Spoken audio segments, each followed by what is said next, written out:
اللہ کے پیارے حبیب حضرت محمد مصطفیٰ صلی اللہ علیہ وسلم انسانوں کے ساتھ جمادات و نباتات اور جانوروں پر بھی بے حد مہربان تھے۔ ایک دفعہ آپ صلی اللہ علیہ وسلم ایک صحرا کے پاس سے گزرے۔ وہاں ایک گروہ نے ایک ہرنی کو شکار کر کے ایک بانس کے ساتھ باندھ رکھا تھا۔ غیب سے ایک ندا آئی، یا رسول اللہ۔ سرکار دو عالم صلی اللہ علیہ وسلم نے دیکھا کہ آپ کو ہرنی نے پکارا۔ آپ اس کے پاس تشریف لے گئے۔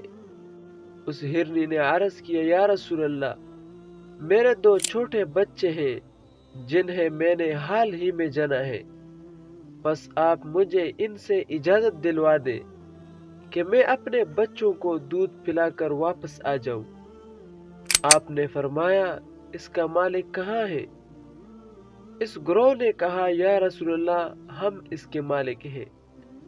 حضور نبی کریم صلی اللہ علیہ وسلم نے فرمایا، اسے چھوڑ دو یہاں تک کہ یہ اپنے بچوں کو دودھ پلا کر تمہارے پاس واپس آ جائے۔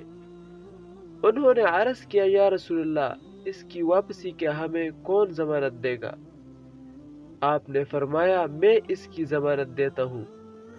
انہوں نے ہرنی کو چھوڑ دیا، بس وہ گئی اور اپنے بچوں کو دودھ پلا کر واپس آ گئی۔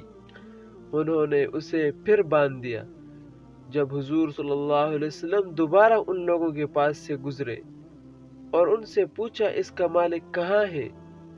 اس گروہ نے عرض کیا، یا رسول اللہ، وہ ہم ہی ہیں۔ آپ نے فرمایا، کیا تم اس ہرنی کو مجھے فروخت کرو گے؟ انہوں نے عرض کیا، یا رسول اللہ، یہ آپ ہی کی ہے۔ پس انہوں نے اسے کھول کر آزاد کر دیا اور وہ چلی گئی۔